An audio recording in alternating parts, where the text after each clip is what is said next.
मंगला जी, क्या कहना है जो चाइना में हमारे 20 जवान शहीद हुए हैं, किसका फेलियर मानते हैं आप?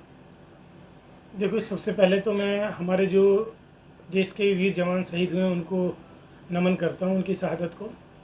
और दूसरा, जो हमारी वर्तमान जो सरकार है, कहीं ना कहीं जब मई के अंदर इनिशियल उन्होंने हमारे जो देश की जो ज़मीन है उस पर आना शुरू कर दिया था, तो कहीं ना कहीं ये सरकार की इंटेलिजेंस का फेलियर भी है कि उन्होंने चीन के ऊपर जिस प्रकार से विश्वास किया, क्योंकि चीन कभी भी विश्वास के लायक नहीं रहा है।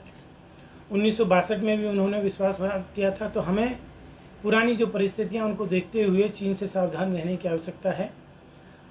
और ख़ासकर इस विषय पर बड़ा सेंसिटिव इश्यू है, तो हम सभी भारतवर्ष के नागरिक जो हैं, देश के विषय पर सब हम एकजुट हैं, परंतु हम सबको ये जानने का अधिकार और हक भी है कि आखिर देश की वास्तु स्थिति क्या है। क्योंकि बीजेपी के जो अलग अलग मंत्री हैं, अमित शाह जी वो कुछ और जवाब देते हैं, राजनाथ सिंह जी अलग जवाब देते हैं, रविशंकर प्रसाद जी अलग जवाब देते हैं। तो इनके जो अलग अलग जवाब देने की जो वो है, उससे कहीं ना कहीं हम आम नागरिक है वो भ्रमित हो रहा है और सच्चाई से अवगत नहीं है। क्या लगता है कि ये बयानबाजी के देश को नेतृत्व देते हैं प्रधानमंत्री मोदी जी के भी भाषण में ये आया है कि चीन पे किसी भी प्रकार का कोई कब्जा नहीं हुआ और ना ही वो चीन वाले हमारी भारत की सरहद में पहुंचे, इसकी किस तरफ से देखते हैं आप, नज़र से देखते हैं? देखिए, मैं आपको इस विषय में ये बताना चाहता हूँ, जब वो कहते हैं कि भारत की ज़मीन पर चीन के सैनिक नहीं आए, अगर भारत की ज़मीन पर चीन के सैनिक नहीं आए तो क्या हमारे भारतीय जवानों ने उनकी चीन की सीमा में अतिक्रमण किया जाके, जो ये हमारे 20 जवान शहीद हुए? आखिर जो उनकी शहादत है तो उन्हें सच्चाई बतानी चाहिए कि किस प्रकार से। एक्चुअल में मैं बताता हूँ आपको पूरा, कि गलवान घाटी में हमारे फिंगर 14 तक हैं, जिनमें फिंगर 4 तक तो हमारे बंकर बने हुए हैं और 5 से 8 तक हमारे जो सैनिक हैं, भारतीय सैनिक, वो लगातार पेट्रोलिंग करते हैं, परंतु वहाँ पे कोई स्थायी या टेम्परेरी स्ट्रक्चर भारतीय सेना ने नहीं बनाया हुआ है। और एक फिंगर 14 है, उसके ऊपर भी हमारे सैनिक लगातार निरंतर उसमें पेट्रोलिंग करते रहते हैं। मई के दौरान क्या हुआ है कि चाइना की जो हमेशा से पॉलिसी रही है, फिंगर 9 से उनका शुरू होता है, 9 से 13 उनके फिंगर, तो जो इन्होंने हमारे फिंगर 5 तक आकर 5, 6, 7, 8 तक जो हमारे भारतीय जवान पेट्रोलिंग करते हैं, वहाँ पर आके इन्होंने टेम्परेरी स्ट्रक्चर बना लिया, जैसा कि सैटेलाइट में बिल्कुल क्लियर दिखाया जा रहा है। उसी बात को लेकर हमारे कमांडर और हमारे जो सैनिक थे, बात चलती रही कि हम जो टेम्परेरी स्ट्रक्चर बनाया और जो सीमा में आए हम वापस जाएंगे।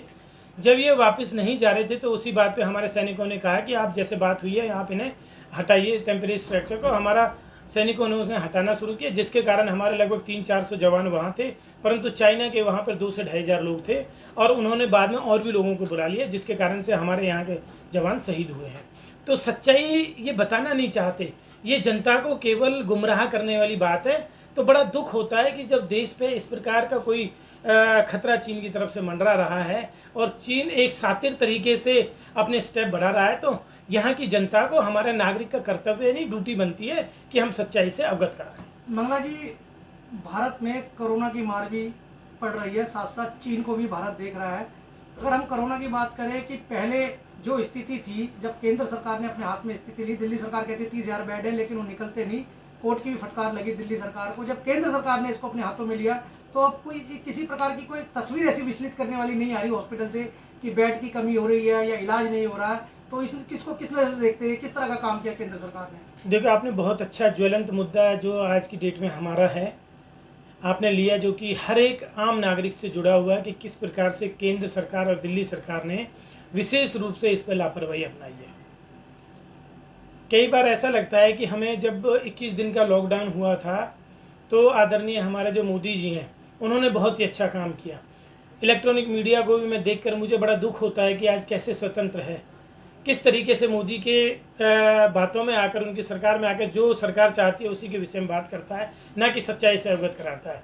21 दिन बाद जब लॉकडाउन के दूसरा लॉकडाउन शुरू हो जाता है तो कुछ मित्र हमारे इलेक्ट्रॉनिक मीडिया के दिखाते हैं कि अगर यह लॉकडाउन नहीं होता तो ये संख्या इतनी हो जाती। मैं बड़े नम्र शब्दों में इलेक्ट्रॉनिक मीडिया के भाइयों से पूछना चाहता हूं कि आप दो पहलू दिखाएं। अगर ये लॉकडाउन नहीं हुआ होता तो इतने हो जाते, ये भी दिखा देते यदि ये 21 दिन पहले होता तो हमारी संख्या कितनी होती। तो अच्छा लगता मुझे कि निष्पक्ष रूप से मीडिया स्वतंत्र कार्य कर रही है। मैं तो एक इंटेलिजेंट व्यक्ति उसे मानता हूँ जब विपत्ति आए और विपत्ति से आने से पहले ही अपने समाधान कर ले। जब चाइना में ये कोरोना का संकट चल रहा था, हम वीडियो क्लिप सब आप भाई देख रहे थे सोशल मीडिया पे, तो हमें दुख होता था किस प्रकार के वहाँ लोगों को मारा जा रहा है। भारत में 30 जनवरी को पहला जब केस आया, दूरदर्शी और इंटेलिजेंट सरकार में केंद्र की मोदी जी को तब मानता। 30 जून के बाद जितनी भी फ्लाइटें, जितने भी लोग बाहर से आ रहे थे, उनको अगर 14 दिन क्वारंटाइन भेजा जाता, कंपलसरी कर दिया जाता, तो मैं बहुत दूरदर्शी सरकार को मानता, बहुत इंटेलिजेंट मानता। परंतु ये अपनी फेलियर को इस टाइप से कभी नहीं दिखाते कि इन्होंने वो क्यों नहीं किया, जिसके कारण 130 करोड़ जनता को इन्होंने घरों में बैठा दिया। और हमारे मजदूर भाइयों बहनों के साथ क्या हुआ ये सब आपने देखा है। कोई प्लानिंग नहीं, कुछ नहीं। हिटलर शाही वाला फरमान सुना जाता है कि आज रात को 12 बजे के बाद लॉकडाउन शुरू हो जाएगा। यहाँ की परिस्थिति नहीं देखी जाती कि गरीब आदमी, मजदूर आदमी अपने घर जाएगा, बेरोजगार रहेगा, उसकी रोजी रोटी कैसे चलेगी। हमें ऐसे हमारे भाई बहन हैं यहाँ पर बहुत संख्या, जिन्हें आज रोटी उनके पास है तो कल की चिंता है उन्हें। तो उनके लिए अगर हम सोच के एक प्लानिंग करते तो बहुत अच्छा रहता। रही बात, आपने तो बहुत अच्छा किया, दिल्ली सरकार भी केंद्र सरकार की तरह केवल बातों बातों की लोगों को गुमराह करने का कार्य करती है। कभी 30,000 बेड की कहानी कहती है, कभी 5,000 बेड की कहानी कहती है। परंतु लॉकडाउन के दौरान क्या आपने देखा कि माननीय मुख्यमंत्री केजरीवाल जी कहीं गरीबों के बीच में गए? एक भी बाइट आपने, एक भी क्लिप देखी? केवल भाषण देने से बात नहीं चलेगी। आज दिल्ली में लाखों की संख्या में हमारे भाई बेरोजगार हो गए हैं। हमारे यहाँ से लाखों की संख्या में लोग, अपने प्रवासी मजदूर बाहर चले गए हैं, रोजी रोटी के लिए तरस रहे हैं। ये उम्मीद करते हैं कि एनजीओ काम करे, सोशल आदमी काम करे, पर सरकार अपना क्या करेगी? ऐड करेगी, ऐड पे पैसा खर्च करेगी। हमारा जो आपका पैसा है टैक्स का, वो ऐड पे देगी। और बड़ी दुखद होता है कि पिछले 5 मई को दिल्ली सरकार ने जो वैट डीजल पर 16.75 होता था, उसको बढ़ाकर 30% कर दिया। लोगों को रोजगार नहीं है, लोगों के काम धंधे नहीं है, चौपट हुए पड़े हैं, और आप 16.75 से बढ़ाकर 30% कर देते हैं। पेट्रोल पर 27% से 30% कर देते हैं। इस प्रकार पिछले 11 दिनों से केंद्र सरकार ने लगातार 8 से 10 रुपये बढ़ा दिए गए। यह है हमारे इतिहास में, भारत के इतिहास में पहली बार हो रहा है कि जो गरीब लोगों के ऊपर मार पे मार करी जा रही है। तो कितना % आप दिल्ली सरकार को देते हैं इसके अंदर, और कितना केंद्र सरकार के पास जाते हैं? अगर ये अपने टैक्स को कम कर दे तो जनता को पेट्रोल कितने दामों में मिल सकता है? देखो, सीधा सा उम्मीद है, जैसे मान के चलो 80 रुपये अगर डीजल का रेट है और उन्होंने 30% अगर रेट कर दिया है, तो मोटा मोटा 24 रुपये दिल्ली सरकार इस पर टैक्स वसूल रही है। और इतना ही टैक्स केंद्र सरकार का वसूल रही है, तो लगभग 25 से 27 रुपये के डीजल और पेट्रोल बिकेगा अगर ये अपने टैक्स को हटा दें। तो क्या लगता है, जो दिल्ली सरकार जो टैक्स की बात कर रही है, आप नहीं बोल रहे टैक्स को ले रहे 24%, तो उस टैक्स पे क्या जो लॉकडाउन में दिल्ली सरकार के पास जो पैसा खत्म हो गया, क्या इसके जरिए तो नहीं उगाई कर रहे? वो पैसा कहाँ खत्म हो गया? इन्होंने तो कहा था, माननीय मुख्यमंत्री महोदय ने, हमारे पास पैसे की कोई कमी नहीं है। और एक तरफ तो अब 2 महीने पहले इनका बयान सुन लिया कि हमारे दिल्ली में कोई पैसे कम, 55,000 करोड़ रुपए। दिल्ली छोटा सा शहर है जिसके अंदर 55,000 करोड़ का रेवेन्यू जनरेट होता है पर वर्ष।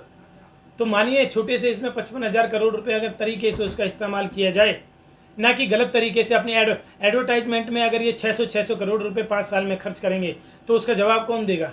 जवाब इनसे मांगते हैं, चाहे केंद्र सरकार है, मोदी सरकार, चाहे केजरीवाल सरकार, ये जवाब नहीं देना चाहती। ये उस पर क्वेश्चन पे क्वेश्चन करना चाहती है। अभी माननीय मोदी जी से जब पूछा गया चाइना के ऊपर, तो उन्होंने कह दिया राजीव गांधी फाउंडेशन पे इतने करोड़ रुपए मिले। अरे भाई, 2005 की बात को आप हमसे पूछ रहे ना, मना नहीं कर रहे, एक एक पाई का हिसाब देंगे। परंतु जो इस समय वर्तमान में हमारी चीन की स्थिति है, उसकी वास्तु स्थिति के बारे में हमें अवगत कराइए पहले, ना कि क्वेश्चन करिए। इनका हमेशा से रहा है कि मुद्दे से भटका कर डाइवर्ट कर देना। हम बात कर रहे हैं पेट्रोल की, बात कर देंगे पाकिस्तान की, बात कर देंगे देशभक्ति की। ये इनका हमेशा से रहा है, मुद्दे से बात नहीं करते, मुद्दे से भटका कर। वही देखा गया, दिल्ली के मुख्यमंत्री ने ये कहा था, यदि कोई भी किराएदार, क्या कोई भी मकान मालिक को परेशान करता है किराएदार को, तो उसके बाद तुरंत ही उसके ऊपर कानूनी कार्रवाई होगी। ऐसे कई आंकड़े ऐसे सामने आ रहे हैं, उनको किराएदारों को परेशान करा जा रहा है। और जिसमें अरविंद केजरीवाल ने खुद ने कहा था, यदि कोई पैसे की शॉर्टेज होती है तो जो मकान मालिक है वो पैसा मुझसे लिया जाए। नहीं, बिल्कुल ये सरासर इन्होंने झूठा बयान दिया था, जिसके कारण सुप्रीम कोर्ट में मामला गया और वहाँ पे उन्होंने कह दिया कि बहुत सारे हमारे भाई जो किराए के उनके ऊपर डिपेंड है, वो किराया कैसे नहीं ले लेंगे। अगर दिल्ली सरकार को इतना ही लग रहा था तो बढ़िया रहता कि उन लोगों का किराया वो अपनी सरकार की तरफ से देते, तब तो हम मानते सही निर्णय। परंतु ये सब बातें बनाते हैं, इनका और कोई कार्य नहीं है, गुमराह करने का, बातें बनाने का। पूरी तरह ये केंद्र सरकार ही फेलियर रहा है और राज्य सरकार का ही फेलियर। भाटी जी, आप यंग हैं, आप भी कांग्रेस के आप भी कांग्रेस के नेता हैं, यंग है, क्या कहना है कि जो बेरोजगारी का आलम आया है इस महामारी के अंदर और इस केंद्र सरकार की नीतियों पे क्या कहना आपका? केंद्र सरकार की नीतियाँ सारी विफल रही। मोदी जी कहते थे कि मैं इतना रोजगार लाऊंगा, मोदी जी कहते थे कि मैं पेट्रोल के दाम कम करूंगा, मोदी जी कहते थे मैं यहाँ पर जो भी सुख सुविधाएं होती है दिल्ली वालों को दूंगा, सब पे फेलियर रहा। मोदी जी का झोला पैक कर दूंगा मैं। मोदी जी ने आज 80 रुपये डीजल हो गया, पेट्रोल से महंगा डीजल हो गया, कहाँ जाएगा? रोजगार युवाओं पे है नहीं, करने खाने के लिए कुछ सुविधाएं नहीं छोड़ी इसने, किराया डबल कर दिया, पेट्रोल का दाम बढ़ा दिए, तो इसका जवाबदेही कौन तय करेगा? रोजगार युवाओं पे रहा नहीं। आप देखिए पेट्रोल के पहली बार पेट्रोल के दाम डीजल से बढ़ गए हैं। अभी तो विफलता है मोदी जी की भी और ये केजरीवाल जी की, इतना टैक्स वसूलते हैं, कहाँ से आएगा इतना पैसा?